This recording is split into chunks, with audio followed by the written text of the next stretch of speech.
Welcome to Penrose Learning, where we make understanding easy. You start by picking a trusted ad blocker and installing it right now. Choose uBlock Origin or AdGuard for broad coverage.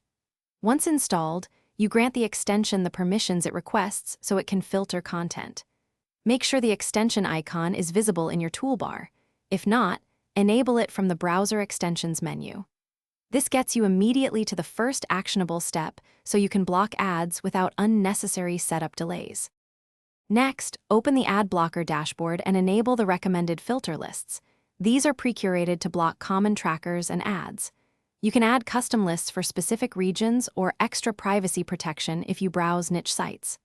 Once filters are active, test a few pages and whitelist any site that breaks essential features. This prevents false positives.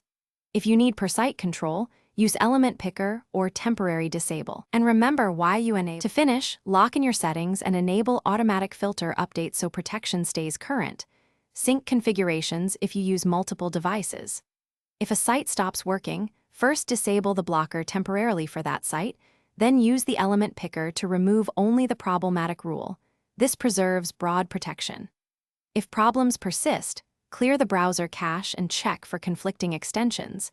Disabling one at a time will reveal interference. This approach gets you back online quickly while keeping ads. Thanks for watching. If this was helpful, leave a like and consider subscribing. See you next time.